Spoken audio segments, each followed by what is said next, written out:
God is love. Amen? Sino dito ang nadama at na-receive niya ang love ni Lord? Sabi ng umaawit na si Bob Fitz, I receive your love. I receive your love. How marvelous, how wonderful than my song shall ever be. Oh, how marvelous, how wonderful is my Savior's love for me. Palakpakan natin ang Panginoon. Pagka natanggap mo yung love ni Lord, what you have, you receive love, you can give love. Amen. Not only on Christmas Day. Yes. Sa katabi natin, I love you with the love of the Lord. I love you with the love of the Lord. At the moment, si Bishop, kagaya ng ina-announce niya all the time, bago siya umalis, is ongoing ang prayer congress sa Cubao Gospel, sa ating Cubao Empower Venue Global. Amen? At nandun ang lahat para sa tinatawag na mula pa kahapon. Kaya naka-live actually ang phone ko ngayon para sa kanila. Kaya magtataka sila, si nanay kaya nasaan ba't naka-live siya? Amen? Yung phone ko lang yung naka-live para naka-share. Amen? Amen? Amen? Amen? Para may spread, may scatter, may paalam sa lahat ang mga mensahe dito on. At ito namang atin may naka-live din dito. Kaya lahat aabutin ng magandang balita. Amen! Ang tanong ko, nung tinanggap natin ang magandang balita, gumanda rin buhay natin. Amen! Now, 2015 is our year of something big. Sabi natin, 2025 is my year of something big. Laksan natin with power. 2025 is my year of something big. One more time. 2025 is my year of something big. Please not shout amen. Hallelujah. Amen. Sa unang Sabado, ang pamagat nating pag-usapan ay ito. Anong pamagat? The purposeful living, pamumuhay na may layunin. Sino dito ng something big ay ma-receive niya? So mamuhay tayo na talagang may layunin ang ating buhay. Sino dito alam niyang may layunin na maganda si Lord na tinuro sa atin? Na nilagay sa atin para sa buhay na ito ay maging maayos. Amen? So mga kapatid, tingnan natin. Mamaya ko siya isa-isahin. Ang sabi sa Jeremiah 29:11 ay mga kapatid, okay, hindi ko na babasahin. Memorize ng lahat. Want to go? Jeremiah 29:11. No, the plans. Declares the Lord, plans to prosper you and not to harm you. Plans to give you hope and a future. So anong plano ni Lord? To prosper us. And not to but to give us hope and a future. So sabihin, ang bawat isa ay mayroong magandang patutunguhan. May magandang kinabukasan. Amen? Amen?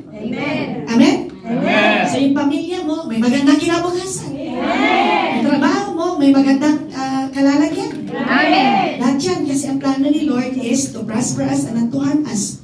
Alam niyo, batid sa mundo ngayon na punong-puno ng tinatawag na walang katiyakan at napakaraming distractions, true or false. Ang pag-unawa, mga kapatid, sa ating layunin ay makapagbibigay ng direksyon at kasiyahan sa ating mga buhay. Kaya dapat alam natin ang layunin ni Lord sa buhay natin. May purpose. Amen? Dapat alam mo. Parang ganito. Alam ko na ang purpose ng life ko ngayon sa Hong Kong, ako ay tinawag ni Lord na tagapagsabi ng magandang balita. Amen? Amen? Kaya ngayon, lalakaran ko yun. So, paano ako makakapagsabi kung palagi akong may sakit?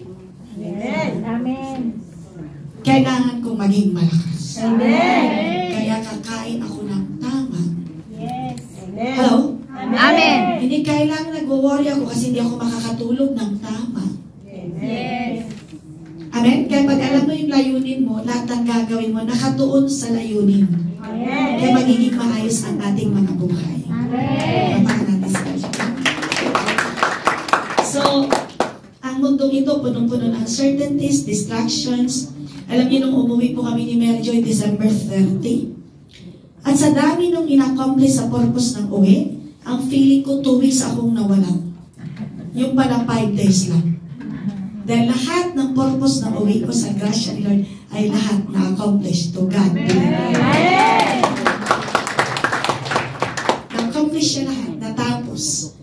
na-fulfill ang lahat. I travel to and fro. I talk to many people. Amen? Amen. At nakabalik ako sa Hong Kong. Tapos, si Bishop naman, gugulatin niya pala kami. Nasusunduin niya kami sa airport. Amen. Oo. Hindi naman siya nagpasabi kasi nga surprise. May surprise pang sasabihin. Kaya, sabi niya sa akin, kasi ako po, kasi pag nagbabiyahe, mahilig po ako sa mabilis ako nag-i-inform sa mga taong iminit ko. Kaya minessage ko siya, that touchdown na. Nagtataxing, going to the tube. Amen? Yung aeroplano. Amen? Amen. So parang, kahit saan siya naroon, nagkaka-idea siya kung saan na kami banda. Amen. Parang kasama siya sa biyahe namin. Tapos, sabi ko sa kanya, immigration na. Sabi ko sa kanya, nandito na kami sa kuhanan ng luggage. Mag-picture pa ako niya, pakita ko pa sa kanya. Kaya, ang sarap ng ganong kausap kasi nalalaman niya kung saan ka. Amen. Amen? Amen. Ngayon, pagka kuhanan ng luggage, ay immigration na kami. Immigration, tapos luggage, tapos tinawagan ko siya. Tapos sabi ko, hi Dad, ano na kami ni Joy, palabas na nag-CR lang siya. O sige, see you, Ju, sasakyan niyo. Ang hindi niya na-off, hindi niya pala na-off ang phone, nag-galaw niya, video chat. Video call. Hindi niya na-off, akala niya na-off ko, nakita ko, nasa airport pala siya. Yung plano niya, nasorpresahin ako siya ang nasorpresa. Kaya sabi niya, ay Ju, nakita mo, ay nandito ka na pala. O sige, si Mary Joy na lang sorpresahin natin. At least, may isang naiwan na nasorpresa. Kaya nung lumalabas na kami ni Mary Joy, maya-maya, gumano si Bishop sa Joy, oh my God, sabi ni Mary Joy, Daddy Steve, nagulat siya. Siya talaga ay nasorpresa. So, si Bishop naman din, may plano siyang sumundo to welcome his loved ones na, siyempre, ilaanin na araw na wala kami sa tabi niya. Alam mo si Joy na ganito, si Daddy umiiyak na ngayon yun. Kasi si tatay po ay medyo mahilig mag-emote-emote. Amen? Pero ma-overcome niya yun pag naging busy siya. Magkaiba kaming dalawa. Amen? Magkakaiba tayo sa ating buhay. Kasi imagine mo kung ma-emote ako, lahat ng member na uuwi, uwi na ako na, uwi. Kaya ang daming member sa Hong Kong na kausap ko, iyakan ko lahat. Hindi na ako makakapag-isip na myself. Kaya kariniit niya ako medyo hindi ganon. Umiyak din ako, pero hindi yung maya-maya ay may iniiyakan. Amen? Amen? Amen? Kasi nga naman, madadami siya kung ganun yung emotion. Magkaiba kasi kami ng emotion ni tatay. Pag nag-preach siya, minsan naiiyak na siya. Ako parang din yung nakita. Sabi ng anak ko, you know my mommy? She only cries when she prays. Pray. Especially for Israel. I also pray. Pag bumaba, I also cry when bumaba yung burden. Makikita mo, iiyak ako. Pero mamaya, mabilis akong mabawi. Kasi paano pa ako mag-pray kung iyak na ako ng iyak? Amen. So, tinuran ako ni Lord na I can command my emotion. Tumigil ka. Amen. Yung hindi na mahalaga na mag-arte-arte ka pa, tumigil ka na. Amen. Kasi si Lord na nasa iyo ay mas higit sa emosyon mo. Amen. High five sa katawan natin. Amen, amen? Parang wala ako. Amen. Amen, amen? Amen. Amen, amen? Amen. Higit si Lord kaysa sa ating mga nararamdaman. Yes. Kaya ipasuko natin lang kay Lord. Kaya lang, medyo sa travel ko sa pagsiserve kay Lord, medyo mahaba-haba na rin ang na-travel sa ganitong bagay kaya naintindihan ko na siya. Kaya i-impart ko talaga sa aking mga kapatid. Amen? Amen. Amen? Amen. May emotion po ako pero pinapasako ko kay Lord yung emotion ko. Kasi ayoko mag-carry ako ng emotion tapos lumungkot na lahat kayo para na tayong lumungkot. Parang Biyernes Santo na. So dapat yung emotion na yan, ipasurrender kay Lord. Amen. Kaya kahit na may gusto ka ng lalaki na ayaw naman ni Lord, Lord, mas higit ka kaysa sa emotion. Amen. Hindi ang gusto ko ang masusunod, kundi ang gusto mo ang masusunod. Amen. Okay, Nag-subscribe sa katabi natin kung saan-saan ang hugot, no? Hugot! Okay ba kayo? Hugot. Ipag-pray natin to. Ama, salamat po sa ikatapatan na ang lahat ng biyaya ay galing sa kalangitan.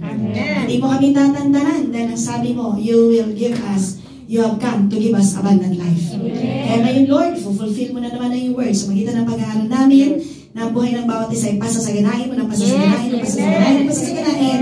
pasasaganahin beyond our imagination. May something big ka sa buhay ng bawat isa sa amin. Maling ka, Lord. In Jesus' name we pray. Amen! Hallelujah!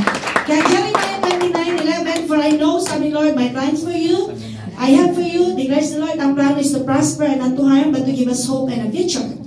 Mga kapatid, dito ay napaka-powerful reminder na ang intensyon ni Lord sa atin ay magkanta ng buhay na masagana.